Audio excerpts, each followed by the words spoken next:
Hi guys, хар самбаруудад тавтамаар л та бүхэндээ энэ өдрийн мэндийг хүргэе. За өнөөдрийн ярих хэрэг бол нэг нь бол юу ч үгүй Америкт ирээд бүхэл бүтэн амьдралыг өөрийн гараар босгосон. За нөгөө нь бол бүх зүйлдээ дүрсэн мөртлөө хизээч өөрийн амьдралыг авч явж сураагүй. Гаднаас нь харахад бол тэд 3 хүүхэдтэй сая долларын байшинд амьдардаг төгс гэр бүл.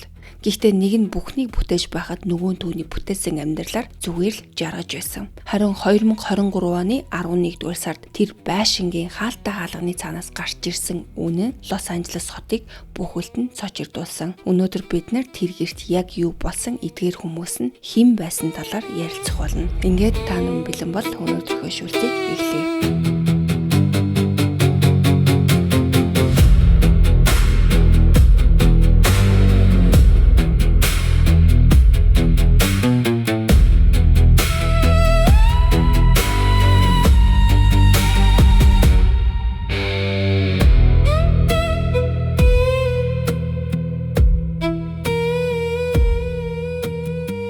За өнөөдрийн хэргийн гол хүн бол Samuel Bond Haskell Ford гэдэг хүн байгаа. Тэр бол 88 онд төрж Калифорни мужийн Лос Анжелесийн нам гүм чинэлэг Тарзанагийн хороололд өссөн. Samuel бол эцэг эх болон эгчийнхээ хамт санхүүгийн ямар ч бэрхшээлгүй харин ч бүр нийгмийн өргөн хүрээтэй танил талтай гэр бүлд амьдардаг байсан. За тэрч байтугай энэ Haskell-ийн гэр бүлийг бол Их Британийн хааны удмынхантай төрөл садны холбоотой гэдэг. За энэ нь бол тэдний нэрийг дээд зиндааныхны хүрээнд улам онцгой болгодог. Samuel-ийн аав Samuel Haskell III нь Холливуудад нэр хүндтэй продюсер, уран бүтээлчдийн эйжент хүн байсан. Тэр бол entertainment салбарт олон жил ажиллахдаа хэд хэдэн өндөр албан тушаалыг хашиж, олон алдаартны карьерт нөлөөлөхөц эрх мэдэлтэй нийгэм болсон. Зам Өмнөс Америк тэмцээнийг гүйцэтгэх удирдлагад ажиллаж байсан ч гэсэн 2017 онд түүний удирдах албануудтайгаа харилцаж байсан 3 жилийн имэйл нь олон нийтэд задарч, тэр хүмүүсийн хоорондоо оролцогчдыгоо хэрхэн яаж доромжилдог байсан нь ил болсноор за энэ дуйлааны дараа бол албан тушаалаасаа огцорхоос өөр аргагүй болсон. За харин Samuel-ийн ээж Mary Haskell нь Холливуудын жүжигчин байсан бөгөөд за бүр 1977 онд Miss Mississippi гэх титмийг хүртэж байсан. За ийм нэр хүнд хөрөн мөнгө хүчтэй холбоо сүлжээтэй гэр бүлд өссөн Samuel багаасаа бол юугаач дутагдахгүй амьдралд дассан байсан. Боловсрал, өдөр тутмын амьдрал хүрээлж байгаа хүмүүсгээд бүх зүйл нь дээд зиндааны орчинд бүрдсэн. 2006 онд Samuel Калифорни мужийн Нортridge их сургуульд илсэн. За тэнд тэр өөрөөсөө 2 насаар ихч Хятадаас ирсэн олон улсын оюутан Мэйлитэй танилцсан. За Мэй бол 1986 онд Хятадын Шандон мужийн Янтай хотод төрсэн. Түүний хүүхэд нас бол Samuel-ийн элбэг хангалуун амьдралаас тийсүр. Мэй дөнгөж 10 сартай байхад нь эцэг их нь салсан. Үүний дараа төрсэн эцэг нь тэднийг орхин явж холбоогоо бүрэн тасалсан учраас Мэй бол аавын хайр халамжгүй өссөн.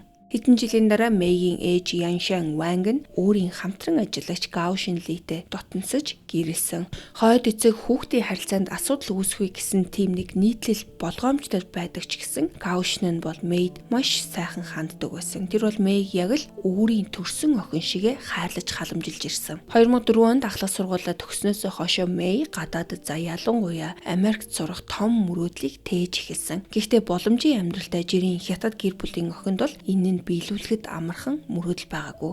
Түүний эцэг их чинээлэх хүмүүс биш, зарж үрэх их хэмжээний хөрөнгө байгаагүй. Харин охиндоо итгэх итгэл, ирээдүйн төлөө бүхнээ зориулах сэтгэл тэдэнд байсан. Тэд олон жилийн турш шаргуу хөдөлмөрлөж, өөрсдийнхөө хэрэглээг аль болох танаж олсон 1 юан бүрийг хадгалж ирсэн. Тэдэнд охиноо хүссэн сургуульд нь явуулах ганцхан зорилго байсан. Эцэст нь олон жилийн хөдөлмөр хүлээлтийн дараа 2007 онд Мэйг 21 нас хүрэхэд тэр мөрөөдөл нь биелээ олсон. Тэр Америкийн нэгдсэн улсад ирж Калифорни мужийн Нортридж их сургуульд нэгтлэн бодох бүртгэлийн чиглэлээр суралцаж эхэлсэн. Харийн оронд олон улсын оюутнаар амьдрах нь бол огтхон ч амар байгаагүй. Сургалтын төлбөр болон өдөр тутмын зардлаа нөхөхийн тулд Мэй бол хэд хэдэн цагийн ажлыг зэрэг хийдэг байсан. Түүний хуваар бол маш шахуу байсан учраас амарч тоглох цаг бараг гардаг байсан. Гэсэн ч Мэй бол хизээч гомдлож байгаагүй. Хичээл, ажил хоёрын ачаалал нэмэгдэж байсан ч гэсэн тэр сахилга бат зорилготой хүрэх тэр шийдэмгий байдлаа алдаагүй. Чухам л яг энэ зан чанарынхаа ачаар сургуулаа хугацаанд нь маш сайн дүнтэй төгсөөд эргэн тойрныхоо хүмүүсийн хүнд итгэлийг хүлээсэн. Калифорнид бол Мэй бол яг ч тийм болныг ганцаараа байгаагүй. Түүний ээжийнх нь төрсөн дүү Яншин нь 2005 онд Америкт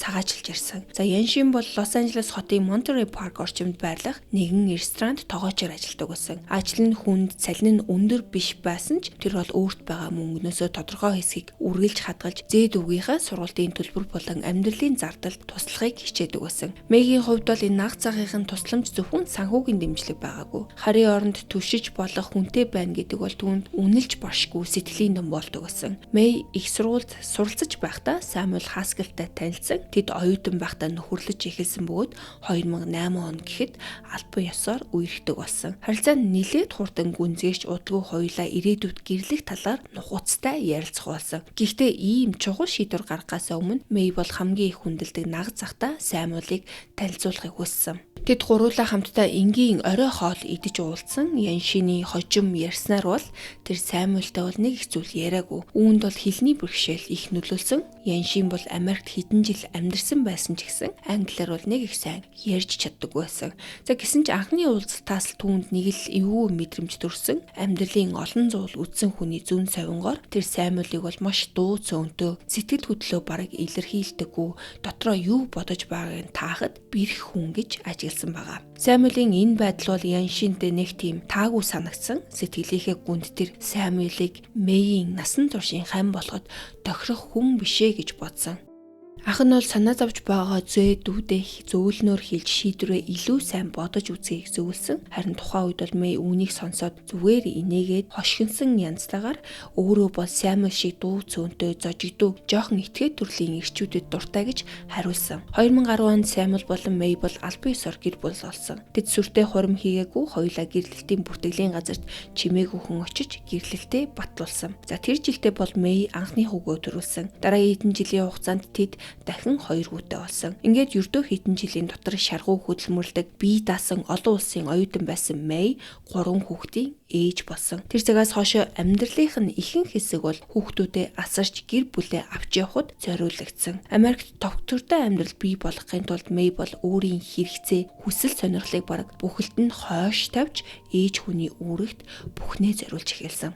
Самуэльтэй гэрлээс өмнө Мэй бол сургуулаа төгсөж эзэмшсэн мэргэжлийнхаа дагуу татвар болоод нэгтлэн бодох бүртгэлийн салбарт ажиллаж исэн. Түүнд бол тогтсон цагтай, тогтвортой офисын ажил байсан. Гэхдээ анхны хүүгээ төрүүлсний дараа энэ ажлын цалин нь өсөн нэмэгдэж байгаа тэр гэр бүлийнх нь санхүүгийн хэрэгцээг хангахад хүрэлцэхгүй байгааг Мэй ойлгоод энэ байдалтай бол зүгээр эвлэрч суугаагүй. Харин ажлаасаа гарч Haskell Consulting Group нэртэй хувийн компани байгуулсан. За тус компани нь бол Америкт суралцах хүсэлтэй хятад оюутнуудад ялангуяа нэр хүндтэй их сургуулиудад элсхийг зорж байгаа хүүхдүүдэд зөвлөгөө өгдөг байсан. Мэй бол зөвхөн сургууль элсэх материал бүрдүүлэхэд туслаа зогсохгүй, гадаадд хэрхэн амьдрах талаар бодит амьдралд хэрэг болох зөвлөгөө өгдөг байсан. Байр сууц хэрхэн олох, өдөр тутмын амьдралаа яаж зохицуулах, өөр соёлд хэрхэн дасах, зардлаа нөхөх тохиромжтой цагийн ажил хаанаас хаах гэд олон зүйлд оюутнуудаа чиглүүлдэг байсан. Нээлттэй дулаан зан чанартай Мэй бол олон улсын оюутнууд болон тэдний гэр бүлийн сэтгэл зүг сайн ойлгодог байсан болохоор богино хугацаанд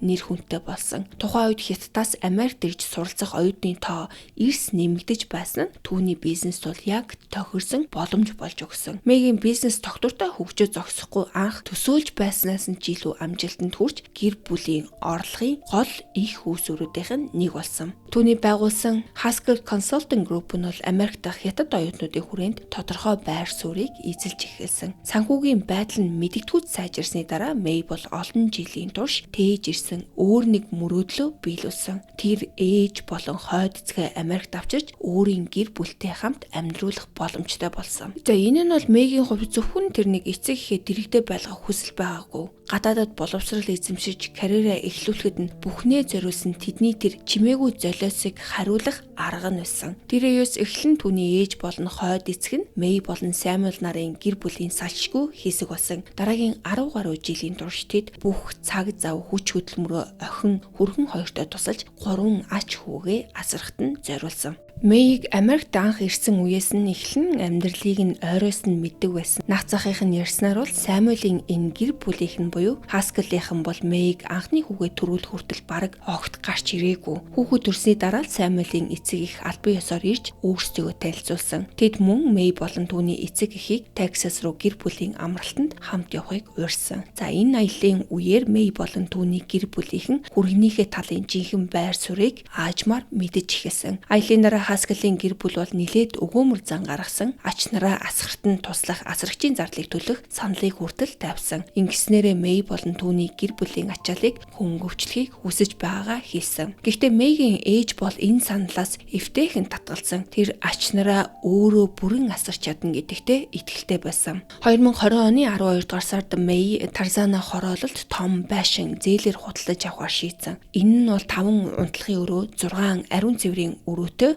ойролцоогоор 1.7 сая долларын үнэлгээтэй дээд зэрэглэлийн үл хөдлөх хөрөнгө. Хамгийн анхаарал татах зүйл нь бол уг байшин бүхэлдээ зөвхөн лигийн нэр доор бүртгэгдсэн явдал. Шалтгаан нь бол тун энгийн. Бодит байдал дээр Самуэль Хаскел уг байшин худалдаж авахд $1 нэмэрлээгүй зээлийн бүртгэлд ороогүй. Гэр бүлийнхний ойрын хүмүүсийн ярьснаар тэр зөвхөн байшин авахд биш, ерөнхийдөө гэр бүлийнхээ санхүүгийн ачаанаас бараг үүрэлцдэггүй байсан. Байрны зээл, хүүхдүүдийн зардал өдөр тутмын хэрэглээгээд их бага бүх төлбөрийг Мэй ганцаараа хариуцж байсан. Самуэль бол тогтсон ажилгүй, олигтой орлого жолдоггүй, харин ч эсэргээрээ эцэг ихээрээ тижилгэж сурсан, хүснээрээ мөнгө үрдэг амьдралын хэв маягтай хүн байсан. Тэр бол багаасаа насанд хүртлээр элбэг хангалуун орчинд амьдарч гэр бүлийнхээ хөрөнгө мөнгөнд түшиглэж хувийн хариуцлага гэдэг зүйлд санаа зовлгүй ирсэн. Самуэль гэрлэж 3 хүүхдийн эцэг болсон хойноч юу ч өөрчлөгдөөгүй. Бусдаас хамааралтай хിവэрээ том зүйл ярьдагч бодит ажил хэрэг болгодоггүй хүн байсан. Нэг тийжээчээс нөгөө тийжээчийн хооронд эргэн тойрных нь хүмүүсийн нүдээр бол Самуэль Хаскел аажмаар жинхэнэ бэлэнжлэгч гэдгээ харуулж эхэлсэн. Ганц бие байхдаа эцэг эхийнхээ мөнгөөр амьдардаг байсан бол гэрэлснийхээ дараач тэр хിവэрээ үлдсэн. 2013 онд Самуэль болсон болоогүй SB Group гэдэг нэртэй нэг компани байгуулсан зарласан. Тэр бол үүнийгээ зураг авалтаас эхлээд эвлүүлэг, пост production хүртэл хамгийн орчин үеийн тоног төхөөрөмж дэлхийн хэмжээний бүтээл хийх зорилготой бие даасан кино үйлдвэрлэлийн компани гэж танилцуулсан. Сурталчилгааны хуудас болон танилуудаагаа ярилцахдаа Самуэль бол өөрийгөө агуу, алсын хараатай, авьяаслаг кино найруулагч бөгөөд entertainment салбарт өөрийн карьераа аажмаар босгож яваа хүн мэтээр үргэлж дүрсэлдэг байсан. Гэхдээ бодит байдал дээр түүний энэ гоёмсог сурталчилгаа зүгээр ам фигүрнээс бол тис өөр байсан. SB Group-ийн гаргасан бүтээлүүдийн ихэнх нь чанар муутай богино хэмжээний аимшиг кинонууд. Зохиол нь сул, тусгай эффект нь болох, харин агуулга нь хит их хүчирхийлэл тулгуурсан байдаг байсан. Мэйгийн хамаатан садан болон эдгээр киног үзсэн зарим хүнийг хамгийн их түгшээсэн зүйл нь бол Самуэль кинонд Зүүн Азиас гаралтай эмэгтэй жүжигчдийг байнга хохирогчдын дүрд тоглуулдаг явдал. Тэдгээр эмэгтэйчүүдийг бол аимшигтайгаар тамлуулж, хөнөөлөж байгаа дүр зураг бол түүний бүтээлүүдэд дахин гардаг. 2022 он гэхэд Самуэль бол өөрийнхөө хамгийн чухал бүтээл гэж үзсэн нэг төсөлд асар их цаг мөнгийг зарцуулсан. За гэхдээ энэ бол мэдээж өөрийнх нь мөнгө биш, эхнэр болон ээж аваас нь ирсэн мөнгө. Тэр бол киноныхоо зохиолыг өөрөө бичиж, найруулагчаар нь ажиллаа зогсохгүй гол дүрд нь өөрөө тоглосон. Олон хүн уг киног ямар ч гүнзгий агуулгагүй үйл явдлаа болох хүүрнсэн, жүжиглэлт нь модон гэж шууд шүүмжилсэн. Эцэст нь энэ төсөл бол нэр хүндийн хувьд амжилт олоогүй төдийгүй их хэмжээний санхүүгийн алдагдал хүлээсэн. Самуэль бол тогтмол орлого авчирдаггүй, хийсвэр киноны мөрөөдөлтөд автаж явах зүр гэр бүлийн амьдралын бүх ачаа Мэйгийн нуруунд дээр байсан. Түүнд тулгарсан хамгийн хүнд дарамтуудынх нь нэг нь бол энэ Тарзана дахь байшингийн сарын $7,000 зээлийн төлбөр. Энэ нь бол Америкт боломжийн орлоготой гэр бүлд хүртэл бага мөнгө биш.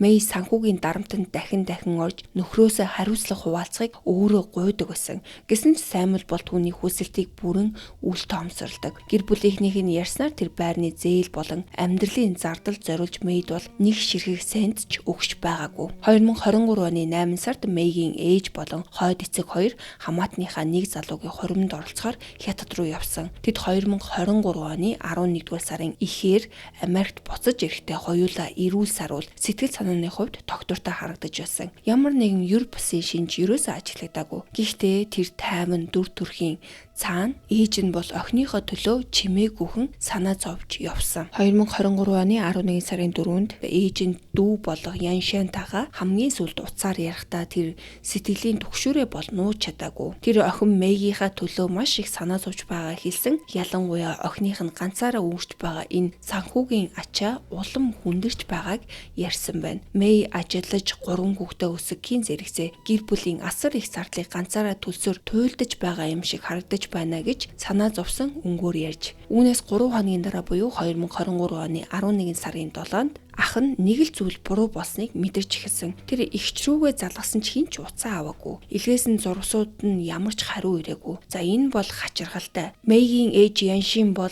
маш нямба хүн байсан бөгөөд дүүгийнхаа дуудлаганд бол бараг үргэлж хариулдаг. Яншины сэтгэл тодорхойгүй айдас төрсөн ч гэсэн тэр өөрийгөө тайвшруулахыг хичээж эгч нь завгүй байсан юм уу? Эсвэл өөрт тунцсан ч юм болов уу гэж бодсон. Гэтэл тэр чимээгүй байдал дараагийн өдөр хүртэл үргэлжилсэн. Удалгүй түүнд Лос Анжелесийн цагдаагийн хилцээс дуудлага ирсэн. Утасны цаанаас ярьж байсан цагдаа маш ноцтой өнгөөр Мэй болон түүний эцэг эхтэй холбоотой аимшигтай хэрэг гарсан талаар мэдээлсэн. Үүнээс өмнөх өдөр буюу 2023 оны 11 сарын 7-ны мегмар гаригийн үдээс хойш 4 цаг орчимд Хаскелийн гэрийн гадаах зүлгийг янзлахаар 4 хөлсний ажилчин ирсэн. Тэд хүүхд цагаан өнгийн 2 ачааны машинтай ирсэн бөгөөд Саймл өөрөө тэднийг хөлсөлсөн.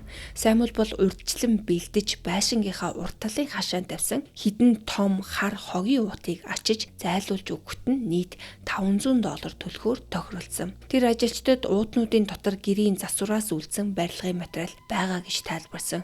Тэгээд аль болох хурдан ачиж аваад хайж өгөхийг хүссэн байна. Гэхдээ ажилчид уутнуудыг өргөж эхэлсэн даруйда нэг л зүйл буруу байгааг мэдэрсэн. Уутнууд гараар барихад тэдний төсөөлж байснаас бол огт өөр тоосох саймонд модны хаягдал шиг хатуу нэгт биш харин зөөлөн нэг л тийм хачиргалтайгаар унжиж нугларсан зүйлсүүд байсан. Дотор нь барилгын хогноос бол тис өөр зүйл байгаа гэж шууд мэдэрсэн. Эргэлзээ төгшөөр төрсөн ч гэсэн тэд ихэндээ бол тохирсон ажлаа үргэлжлүүлсэн 3 хар уутыг цагаан ачааны машинд ачсан бол нөгөө машинд нь юу ч ачаагүй. Үүний дараа 4 ажилчин 2 машинаараа Хаскелийн гэрийн зүгээс хөдөлсөн. Гэхдээ хэдхэн 100 м явсны дараа цагаан машины жолоочийн сэтгэл улам тавгуурхиж эхэлсэн. Эцэст нь тэр машинаа зогсоогоод хамт явсан ажилчинтайгаа уутнуудын нэгийг онгойлгож шалгахаар шийдсэн. Хогийн уутыг нээсэн тэр мөчөд хоёулаа цочирсондоо хөдөлж чадаагүй. Тэдний өмнө барилгын материалч энгийн хог хаягдалж байгаагүй. Харин хүний таслагдсан биеийн хэсгүүд байсан. Энэ аимшиг зүйлтэй нүүх тулсан 2 ажилчин бол туйлын их сандарсан. Тэд ганц секунд ч хүлээлгүй уутыг буцааж хаяж чичирсэн хоолоогоор Самуэль Хаскел руу залгасан. Тэд энэ ажлыг цааш нь үргэлжлүүлж чадахгүй гэдгээ хэлээд Хаскелийн гэрлүү яаралтай буцаж очиод тэр 3 хар уутыг өмнө нь байсан газарт нь байшингийн урд талын хашаанд буцаагаад тавьсан. За мөн авсан $500 бүхэлд нь буцааж өгөөд тэр уутнуудтай дахиж ямар ч холбоотой байхгүй шүү гэдгээ хатуу хэлсэн. Ажилчдад айдаст автсан байхад Саймл бол тайван хിവэрэ байсан. Тэр уутнуудын дотор ямар ч асуудалтай зүйл байхгүй гэж зүтгэсэн. Энэ удаа Саймл бол өмнөхөөсөө өөр тайлбарыг өгсөн.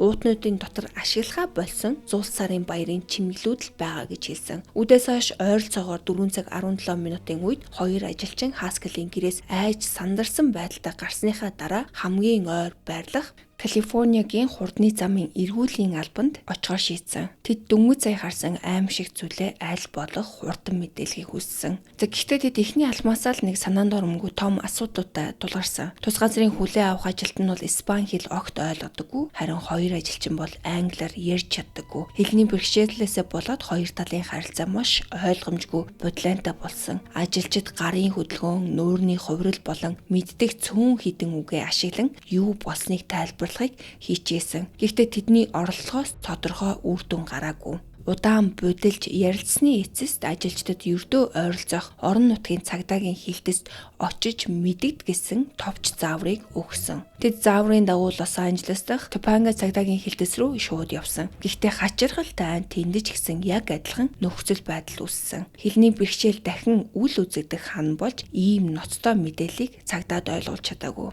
Эцэст нь тэр цагдаа нар тэдэнд 911-ийн шуурхай тусламжийн дугаар руу өөрсдөө залгаж хэргийн талаар мэдэгдхийг зөвлөсөн. За энэ байдал бол мэдээж хоёр ажилтныг бухимдуулж бүр гайхшруулсан. 2023 оны сүүлийн үе гэхэд Америк шиг хуульд сахиулах тогтолцоо өндөр хөгжсөн оронд за тэр дундаа ийм ноцтой хэргийн мэдээллийг авахдаа орчуулагч эсвэл ядаж орчин үеийн орчуулгын хэрэгсэл Google Translate ч юм уу шууд ашиглах боломжгүй байсан гэхэд итгэхэд хэцүү. Ядарч бухимдсан хоёр ажилчин цагдаагийн хилцээс гараад 911 рүү өөрсдөө залгахаа шийдсэн.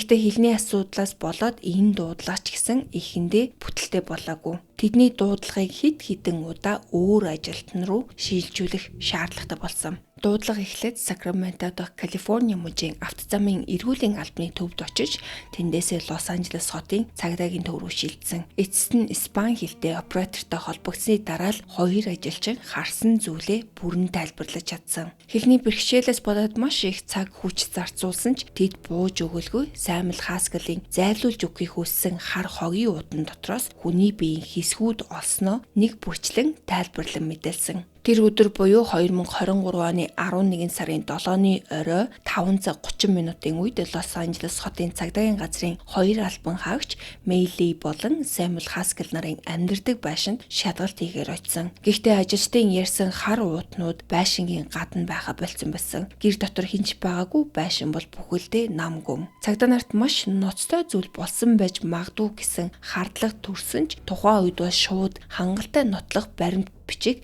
цугдраагүй байсан. Тиймээс нэгжлэгийн зөвшөөрөл авч арай илүү нарийн шалгалт хийх боломжгүй байсан. Харин маргааш өглөө нь хүний биеийн хэсэг олдсон тухай өөр нэг дуудлага Лос Анжелес хотын цагдаагийн газарт ирсэн. 2023 оны 11 сарын 8-ны өглөөрт Лос Анжелес хотын Энсино дүүрэгт хогийн савнаас хог цуглуулж байсан орон гэргүй нэгэн хүн том уутан дотроос эмэгтэй хүний толгой мөчгүй их биеийг олсон. Энэ мэдээллийн дагуу цагдаа нар мөрдөн шалгах баг гаргаж тухайн орчны хяналтын камерын бичлэгүүдийг шалгаж эхэлсэн. Бичлэгийн нэгэнд нь цагаан өнгийн Tesla хогийн савны ойролцоо ирж зогсох нь харагдсан. Машинаас нэг эрэгтэй буугаад арын тишийг онгоолгоод том хар уутыг маш их хүч гарган чирч гаргаснаа хогийн савнд хийсэн харагдсан.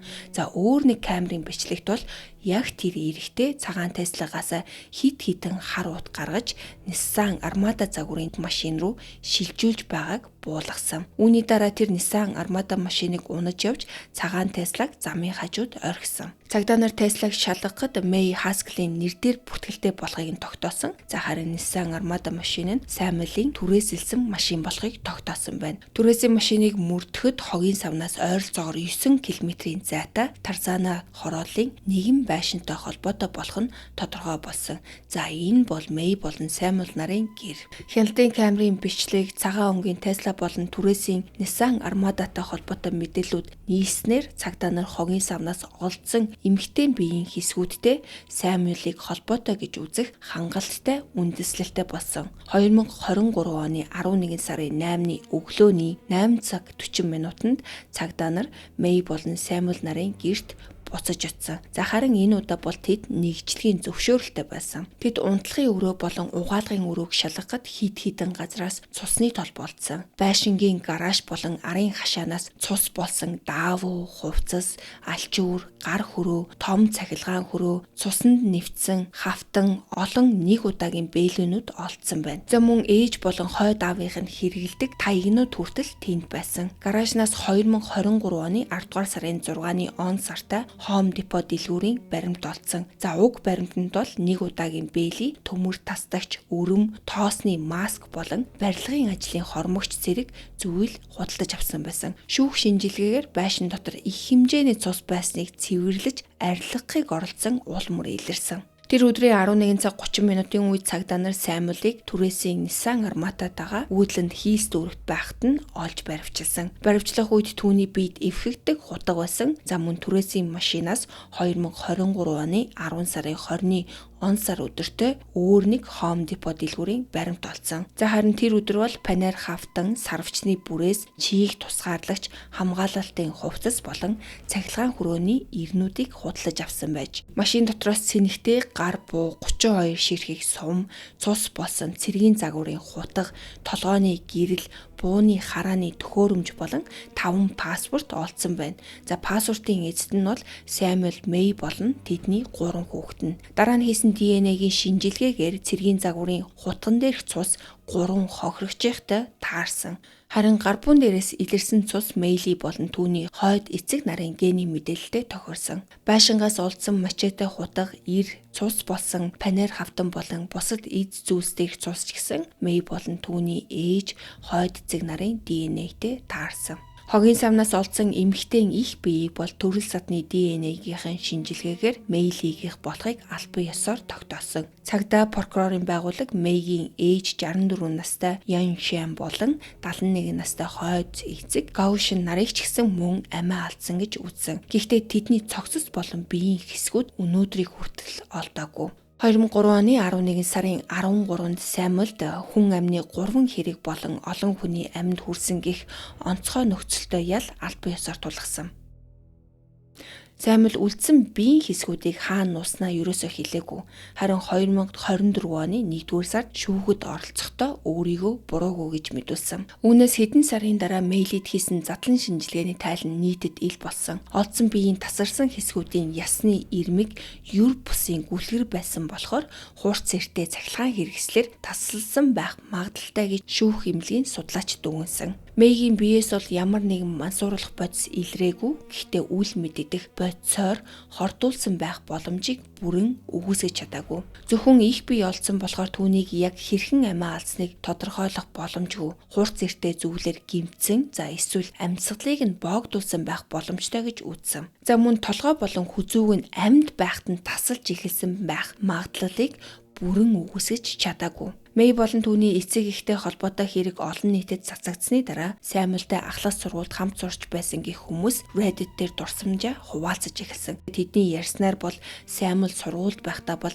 их эмсэг өөрийгөө хит өндөрөөр үнэлдэг сурагч байсан. Тэр бол аавынхаа Холливуд дахь байр суурь нөлөө болон ээжигээ жүжигчин гэдгээр байнга сайрхдаг байсан байна. Түүний нэг танил хэлэхдээ Самуэлд бол мөнгнөөс илүү чухал зүйл байдаггүй юм шиг санагддаг байсан гэж ярьсан. Сургуулийн охид түүний дэргэд тухгүй байдаг, зарим нь бүр Самуэльтай нэг өрөөнд хоёулахнаа үлдэхээс айдаг байсан гэх мэдээлэлч гарсан. Өөр нэг хуучин ангийн хүүхдийн хэлснээр бол Самуэль хутга, самурайн, сэлэм зэрэг хурц зэвсгийг сургууль дээр авчирч бусдад гайхуулах эсвэл зодоон өдөөхийг оролдог байсан. За мөн сургууль дээрээ хууль бус бодис хэрэглэж байгаад баригдсан ч шийтгүүлээгүй, сургуулаасаа хөөгдөөгүй гэх яриа гарсан. Үүний шалтгааныг нь бол мэдээж түүний эцэг их сургуулийн хамгийн том хандивлагчдын нэг байсантай холбон тайлбарладаг. За харин үүний дараа Вьетнам гаралтай нэгэн трансгендер эмэгтэй хэвлэлд ярилцлага өгч Самуэльтэй 1 жил орчим нууц амрын холбоотой байсан гэдгээ мэдгдсэн. Тэд 2012 онд киноны зураг авалтын талбайд танилцсан. Эхэндээ бол зөвхөн хамтран ажиллагсад байсан ч гэсэн харилцаа нь аажмаар дотно болсон гэж ярьсан. Самуэлийн гэр бүлийнхэн хотоос гарч амралтаар явсан үед тэр эмэгтэй Хаскалийн гэрт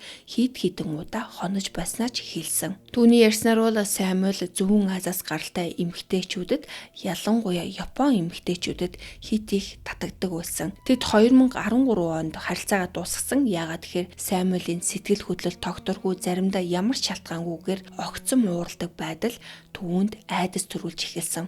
За энэ Мэйгийн хүүхэд нь байнга тоглодог байсан нэг эмэгтэй хөршин Хаскалийн гэр дотор бол олон тооны буу, хутга, бусад хурц зэвсгийн цуглуулга харснаа ярьсан. Мэй хүүхдүүдийнхээ аюулгүй байдлын төлөө эдгээр зэвсгийг гэрээсээ гаргахыг нөхрөөсөө гуйсан тухайга түүнд нэг удаа хэлж байсан. Гэхдээ Самуэль бол эхнэрийнхээ хүсэлтийг сонсоогүй. Мэйтэй ойр нөхөрлөдөг байсан өөр нэг хөрш бол түүнийг хамгийн сүүлд 2023 оны 11 сарын 6-ны өглөө харсан. Тэр өглөө Мэй Мэй 3 хүүхдээ сургуульд нь хүргэж өгөхөөр гэрээсээ яаран гарч байсан. Хоёулаа зам зуур, түргэн зуур мэд мэдээд өнгөрсөн. Тэр өдрөөс хойшоо хөршин Мэйг дахин хизэж хараагүй. Хөршүүдийн мэдүүлэг Мэйгийн наг захын ярьсан зүйлс болон мөрдөн шалгалтаар илэрсэн нотлох баримтуудад үндэслэн прокурорууд Саймюелийг 2023 оны 11 сарын 6-нд Мэй болон түүний эцэг эхийн амьд хүрч цогцсуудыг хэсэгчлэн салгасан гэж буруутгасан. Мөрдөгчд мөн хэргийг хэдэн сарын өмнөөс төлөвлөсөн байж болзошгүйг харуулах баримтуудыг олсон. За үүний хамгийн том нотлохооных нь нэг нь болохоор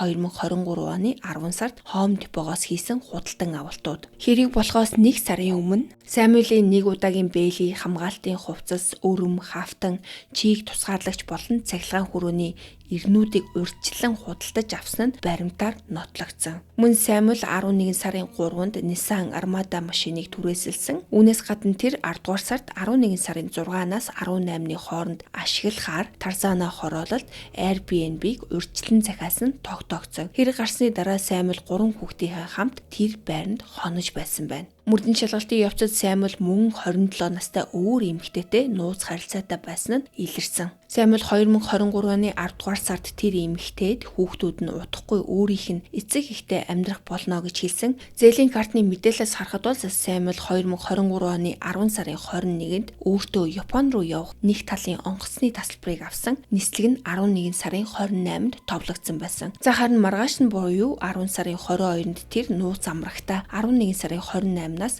12 сарын 12-ны хооронд хамт аялах хоёр талын тасалбарыг нэмж худалдаж авсан. Гэхдээ Саймюель бол Япон руу явж амжаагүй. 2023 оны 11 сарын 8-нд баривчлагдаж нууц харилцаан ч гэсэн ил болсон. Мэйгийн ойрын хүмүүсийн ярьснаар бол хосын хооронд таарамжгүй байдал, санхүүгийн ноцтой асуудал байсан ч гэсэн салах талаар тодорхой төлөвлөгөө байгаагүй байна. Тиймээс Саймюель бол нууц амрагтаа эхнэрээсээ салж хүүхдүүд нь эцэг ихтэй амьдрна гэж хэлсэн нь бол маш сэжигтэй. Зарим хүн үүнээс Саймюель бол эхнэр хадмуудаа урьдчилан замаасаа зайлуулахаар төлөвлөж дараа нууц амрагтаа харилцаагаа үргэлжлүүлэх, за магадгүй Мэйгийн хөрөнгө мөнгийг авахыг зорьсон байж болзошгүй гэж дүгнсэн. За гэхдээ энэ боломжит сэтэл бол шүүхээр нотогдож амжаагүй. Саймюель нь 2025 оны 7 сарын 14-нд урьдчилсан хилэлцүүлэгт оролцохоор товлогдсон. За энэ хилэлцүүлгээр бол түүнийг шүүхэд шилжүүлэх хангалттай нотлох баримт байгаа эсэхийг шийдэх ёстой байсан. Гэхдээ шүүх хурал болохоос яг 2 хоногийн өмнө буюу 7 сарын 12-нд 37 настай Саймюель шоронгийн өрөөндөө нас барсан байдалтай олдсон. Лос Анжелес Каунтигийн прокурорын газар бол түүнийг амиа хорлсон гэж мэдэгдсэн. Саймюель нас барснаар хэрэг бол шүүх хуралд хүргэлгүй хаагдсан. Тэр өөрийгөө буруугүй гэж мэдүүлсэн хэвээрээ байсан бөгөөд гин буруутай эсхийг нь шүүх эцэслэн тогтоож амжаагүй. Мэйлийн ээж болон аав нарын цогцос одоо хүртэл олдоогүй. Мэйгийн толгой гар хүлж гисэн мөн хаана байгааг тогтоож чадаагүй хэвээрээ үлдсэн. Саймюель баривчлагдсны дараа тэдний 3 хүүг эхлээд хүүхэд гэр бүлийн үйлчилгээний газрын хамгаалтанд авсан. Дараа нь хамаатных нь асрамж шилжүүлсэн бөгөөд хамгийн сүүлийн мэдээлэлээр бол ах トゥ гуруула хамт амьдарч байгаа гэсэн мэдээлэл байгаа. Харин хүүхдүүдийн аюулгүй байдал хувийн нууцыг хамгаалах үүднээс яг хэний асрамжинд хаана амьдарч байгааг олон нийтэд мэдээлээгүй. За өнөөдрийн түүх маань ийм харамсалтай төсөөлтөй байлаа. Мэй бол их орноосоо бараг юучгүй ирсэн ч гэсэн өөрийн хүчээрээ сурч боловсрч ажил хөдөлмөр эрхэлж гэр бүлээ босгосон эмэгтэй. За харин Саймюель бол төрсэн цагаас нь мөнгө, нэр хүнд, боломж гээд бусдын мөрөөддөг бүхэн байсан ч гэсэн өөрийн амьдралын хариуцлагыг үүрч чадаагүй. Энэ хоёр хүний энэ ялгаа нь болохоор хөрөнгө чинээндээ биш. За харин хүн чанар, төлөвшил, хариуцлагатай байгаа юм шиг. За мөнгөөр мэдээж тав тухтай амьдралыг бүрдүүл нэр хүн дээр олон хаалгыг нээж болно. Гэхдээ хүнийг хайрлаж, гэр бүлээ хамгаалж, үүргээ ухамсарлах тэр сэтгэлийг бол хинч худалдаж авч чаддаггүй. Миний хувьд ингээд гадаад нөхөртэй олон эмэгтэйчүүдийг таньдаг. Тэдний дунд бол аз жаргалтай, сайхан амьдарч байгаа олон ч хүн байгаа. За гэхдээ эсрэгээр бол яг энэ Мэй шиг гаднаасаа бүх зүйл нь төгс харагдахч хаалтай хаалганы цааны амьдралынхаа бүхий л ачааг ганцаараа үүрч яваа эмэгтэйчүүд ч гэсэн зөндөө байдаг. Холливуудын алдартай гэр бүлийн хүүтэй гэрлэж Америкт чинээлэг амьдарч байгаа Мэйг хараад бол олон хүн атаархдаг байсан баг. Гэхдээ хүний амьдрал бол гаднаасаа харагддаг шиг байдаггүй. Тиймээс хэнийг ч өнгө мөнгө хань ижил амьдарч байгаа орчноор нь аз жаргалтай эсэхийг бол бүгдээрээ дүгнэж болохгүй. Энэ хэрэг бол зүгээр нэг юм соёл, гарал үүсэл, баян ядуугийн ялгааны тухай биш, харин хичнээн их боломжтой төрснөөсөө үл хамааран хүн өөрийн сонголт, зан чанар, хариуцлагаараа амьдралаа бүтээдэг гэдгийг харуулсан түүх юм болов уу гэж миний хувьд бодогдсон. Би ингээд гэмт хэргийн тухай ярихдаа бол тухайн хүний өнгөрсөн амьдрал, хүүхэд нас ямар орчинд өсөж, ер нь ямар хүн байсан талаар нь бол олон талаар харуулахыг хичээдэг. Яг тэгэхээр гэмт хэрэг үйлдэх хүмүүс бол бүгд нэг хэв шинжтэй байдаггүй. Өндөр нам, өргөн бүдүүн, хөгшин залуу, ирэм, хинч, хаанч, хизээч гэмт хэрэг үйлдэх боломжтой шүү гэдгийг би харуулахыг зорддог. Ингээд өнөөдрийнхөө дугаарыг эхнээс нь дуустал нь сонссон та нартай баярлалаа. Дараагийнхаа дугаараар уулзлаа. Баяр таа.